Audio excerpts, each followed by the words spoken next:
TNPSC group 4 2024 கேட்ட 9th கொஸ்டினை பார்க்க போகிறோம். ஆல்ரெடி நம்ம 8 கொஸ்டின் சால்வ் பண்ணிட்டோம். இது 9th கொஸ்டின்.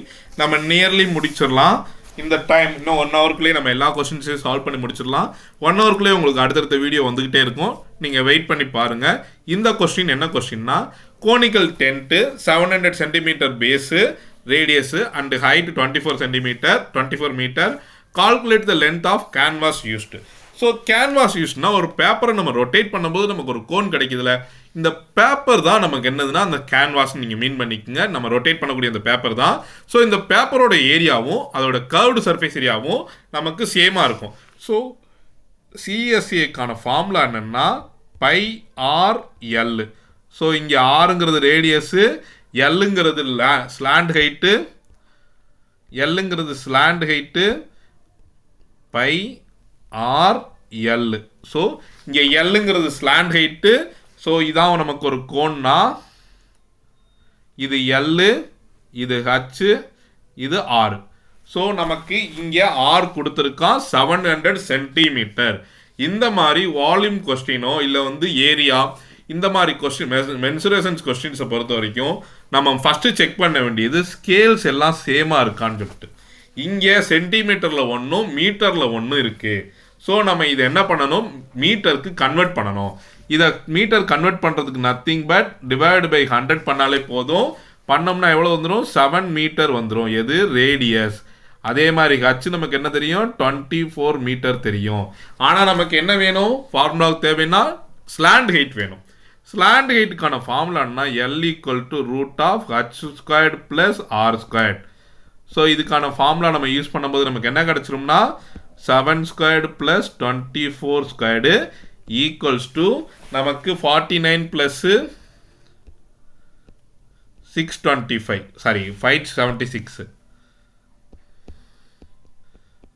இதை நம்ம சால்வ் பண்ணும்போது நமக்கு ஸ்லாண்ட் ஹைட் எவ்வளோ வந்துடும்னா 25 மீட்டர்னு வந்துடும். ஸோ 25 மீட்டர்னு வந்துடும். வந்த பிறகு இப்போ நம்ம அடுத்து என்ன பண்ண போகிறோம், நம்ம ஸ்லாண்ட் ஹைட் கண்டுபிடிச்சாச்சு. இப்போ சிஎஸ்ஐ பண்ணலாம். சிஎஸ்ஐ என்ன வந்துடும்னா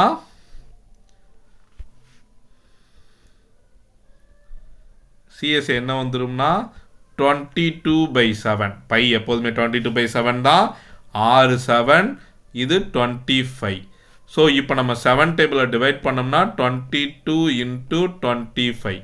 இதை நம்ம மல்டிப்ளை பண்ணும்போது என்ன கிடைக்கும்னா 22 × 25 50, 550 வரும். 550 வந்துடுது.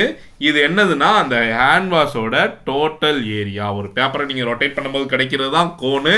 அதில் நமக்கு என்ன தெரிஞ்சிருச்சு, இந்த டோட்டல் ஏரியா நமக்கு தெரிஞ்சிருச்சு. ஏரியா எவ்வளோதுன்னா 550 மீட்டர் ஸ்கொயர்டு. நமக்கு வித்து எவ்வளோ கொடுத்துருக்கான்னா 4 மீட்டர் கொடுத்துருக்கான். ஸோ இப்போ நம்ம என்ன பண்ண போகிறோம்னா L × B = 550. அப்போ நம்ம B எவ்வளோ வரும்னா நமக்கு B தெரியும், 4 கொடுத்துருக்கான். நமக்கு L தான் தெரியாது. L = 550/4 பண்ண போகிறோம். பண்ணோம்னா என்ன வந்துடும்னா 137.5 வந்துடும். அதாவது ஆன்சர் என்னென்னா ஃபஸ்ட்டு ஆன்சர் நமக்கு, அதாவது ஃபஸ்ட்டு ஒன் நமக்கு ஆன்சர். உங்களுக்கு புரிஞ்சிருக்குன்னு நினைக்கிறேன். நான் கொஞ்சம் கன்ஃபியூஷனாக எழுதிட்டு இருக்கேன். என்னால் போர்டில் எக்ஸ்பிளைன் பண்ணி வீடியோ அப்லோட் பண்ண முடியல. ரீசன் என்னென்னா டைம் தான். நான் சீக்கிரமே இந்த வீடியோஸ்லாம் அப்லோட் பண்ணுங்கிற காரணத்தினால தான் இப்படி இது அடிஷனலாக எழுதிட்டு இருக்கேன். உங்களுக்கு இந்த சொல்யூஷன்ஸ் ஃபுல்லாக எப்படி நம்ம எக்ஸாம்ஸில் பண்ணுறது, இன்னும் ட்ரிக்ஸை நம்ம எப்படி யூஸ் பண்ணுறது அப்படின்லாம் உங்களுக்கு தெரிஞ்சுக்கணும்னா என்னோட கமெண்ட் பண்ணுங்கள். நான் உங்களுக்கு ஃபுல்லாக சால்வ் பண்ணி காட்டுறேன். இந்த கொஸ்டினை பொறுத்த வரைக்கும் ட்ரிக்ஸ் என்னென்னா, நீங்கள் மல்டிப்ளேஷன்ஸை கற்றுக்கணும். ஸ்பீடு மல்டிப்ளேஷன் பண்ண கற்றுக்கணும். 22 × 25 என்னங்கிறத நான் மைண்ட்லேயே கால்குலேட் பண்ணி 550 சொன்னேன். இந்த வேகம் உங்களுக்கு இருந்தால் தான் உங்களால் சால்வ் பண்ண முடியும். அதே மாதிரி எல்பி நான் RH நான் சால்வ் பண்ணும்போதும் இதே தான் பண்ணேன். ஸ்பீடாக பண்ணணும். நீங்கள் எவ்வளோக்கு எவ்வளோ ஸ்பீடாக பண்ணுறீங்களோ அவ்வளோக்கு எவ்வளோ உங்களுக்கு டைம் ரொம்ப நேரம் கிடைக்கும் போது நீங்கள் ஆன்சர்ஸ் பண்ணலாம்.